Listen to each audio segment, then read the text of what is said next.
তাঁর ইস্যুতে বিশ্ব সরগরম, অথচ সেই মুস্তাফিজুর রহমান ভাবলেশহীন ভঙ্গিতেই আরেকটু ওপরে উঠলেন। আইসিসি টি-20 বোলারদের র্যাঙ্কিংয়ের 7 নম্বরে উঠে এলেন তিনি। আইপিএলে অংশগ্রহণ যেমন তার জন্য নিরাপদ নয়, তেমনি বিশ্বের কোনো ব্যাটারি তার সামনে নিরাপদ নন। গত 1 বছরে বল হাতে যে নির্ভরতার গল্পটা লিখে চলেছেন মুস্তাফিজুর রহমান, তারই স্বীকৃতি মিলল। নীরবে, কোনো বাড়তি হইচই ছাড়াই আরও এক ধাপ এগিয়ে গেলেন বাংলাদেশের এই বাঁহাতি পেসার। বিশ্বের সেরা বোলারদের ভিড়ে নিজের জায়গাটা যেন আরও একটু শক্ত করে নিলেন কাটার মাস্টার।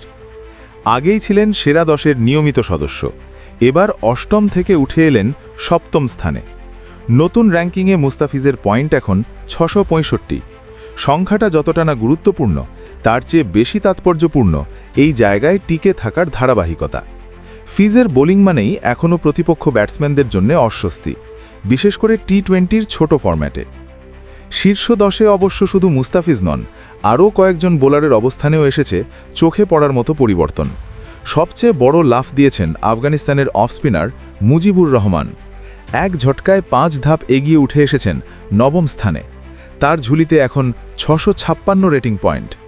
পাকিস্তানের তরুণ স্পিনার আবরার আহমেদও 1 ধাপ এগিয়ে উঠে এসেছেন 5 নম্বরে। তার পয়েন্ট 691। অস্ট্রেলিয়ার নাথান এলিসও পিছিয়ে নেই, 9ম থেকে উঠে এখন 8ম স্থানে। তবে শীর্ষ 4-এ কোনো পরিবর্তন হয়নি। ভারতের রহস্য স্পিনার বরুণ চক্রবর্তী আগের মতোই শীর্ষে, 787 রেটিং পয়েন্ট নিয়ে।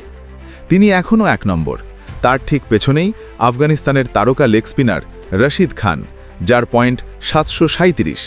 3 নম্বরে আছেন শ্রীলঙ্কার ওয়ানিন্দু হাসারাঙ্গা, 702 পয়েন্ট নিয়ে। আর 4 নম্বর অবস্থানটি ধরে রেখেছেন নিউজিল্যান্ডের পেসার জেকব ডাফি,